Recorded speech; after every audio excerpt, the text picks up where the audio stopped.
Le régime algérien a réagi. Le régime algérien a réagi par des invectives à l'ouverture par des pays africains de consulats au Sahara.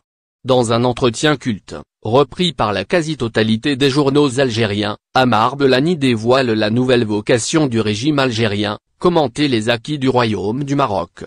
Dans un entretien, publié hier dans la quasi-totalité de la presse algérienne, Ammar Belani réagit à l'ouverture de consulats à La Aïoun et à Dakhla ainsi qu'au déplacement de Staffan de Mistura au Maroc.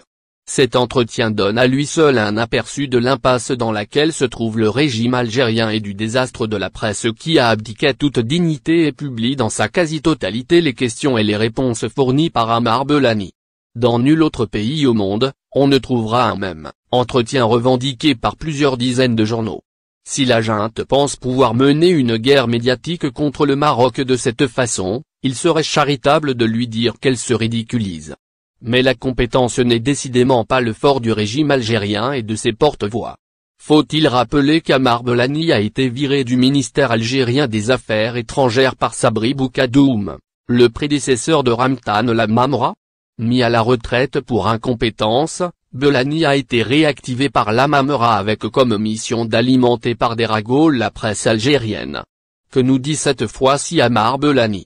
Il s'érige en porte-parole de Staffan de Mistura, l'envoyé personnel d'Antonio Guterres au Sahara.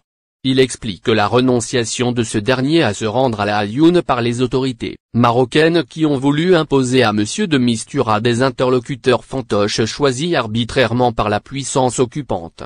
Il s'agit en fait de colons déguisés en élus ou d'organisations vassales et satellites. Est-ce qu'un haut diplomate du rang de Mistura va se confier à un scribouillard comme Belani? Très peu probable.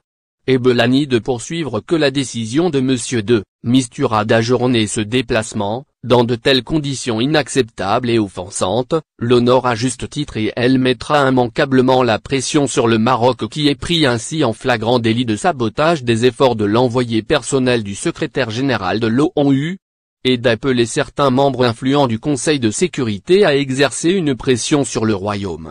Il est très bizarre que ce régime algérien, qui a rejeté au mois d'octobre dernier une résolution de l'ONU sur le Sahara, en appelle aujourd'hui au Conseil de sécurité. Par ailleurs, le régime algérien semble dépassé par le rythme de l'ouverture des consulats à La Aïoun et à Dakhla.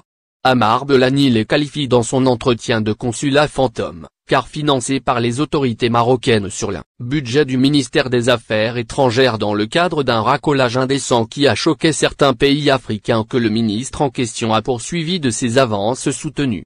Et d'ajouter à l'adresse des pays qui ont ouvert ces consulats, certains des États concernés par ces ouvertures de postes consulaires n'arrivent même pas à s'acquitter de leurs cotisations obligatoires dans les organisations internationales ou régionales dont ils sont membres. Le régime n'a plus que des invectives à opposer aux pays qui soutiennent la marocanité du Sahara.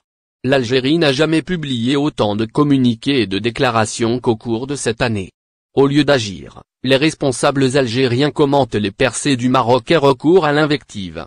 Ils ont insulté les Européens qui ont pris part à la conférence de Marrakech, ils ont insulté les Africains qui ouvrent des consulats au Sahara.